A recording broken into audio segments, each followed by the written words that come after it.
Hello students. Today we will discuss the next part of the chapter power sharing, in which we will discuss that why power sharing is desirable and the different forms of power sharing.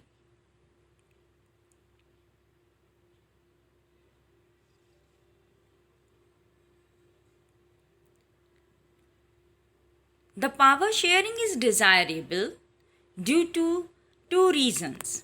The first one, prudential reasons, and the second one is the moral reasons.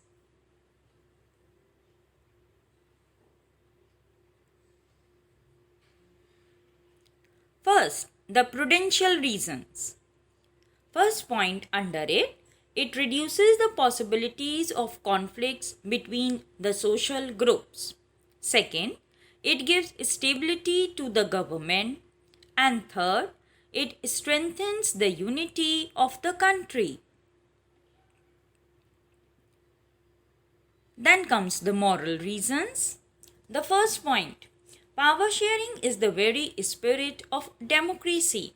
Second, people have the right to be consulted on how they would be governed. Third, a legitimate government is one where citizens, by participation, acquire a stake in the system.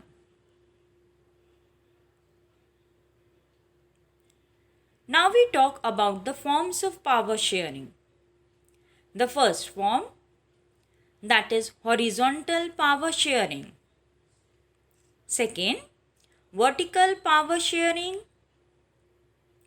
Third, power sharing among the social groups. And the fourth one, power sharing among political parties, pressure groups and movements. Now we discuss them. The first one, horizontal power sharing.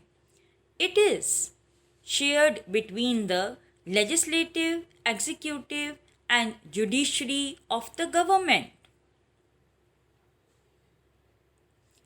Each of these organs is placed at the same level to exercise different powers. Second, none of them has unlimited power, thus maintains a balance. Third, each one of them keeps watch on the functioning of the other two. Fourth, hence it is called check and balance system.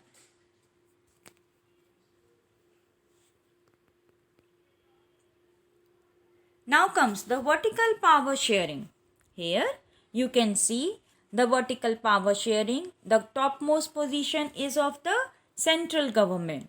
Then comes the state government and then the panchayats. When the power is shared among the different levels of the government, it is known as vertical power sharing. A general government for the entire country is usually called as federal government. In India, we refer to as the central or union government. The government at the provincial or regional level are called by different names in different countries. In India, we call them state government. This system is not followed in all the countries.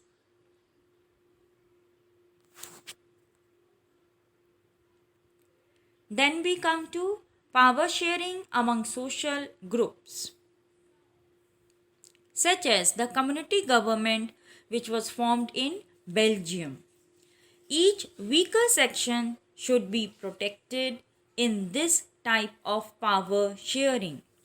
Third, diverse groups should get chance in administration, otherwise they will feel alienated.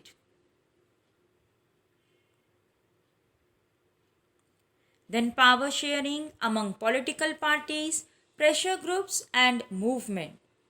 In a democracy, different parties compete to come to power. In case no party gets majority, then two or more parties form an alliance to come to power and form a coalition government. Power sharing among political parties, pressure groups, and movements are the fourth form of power sharing.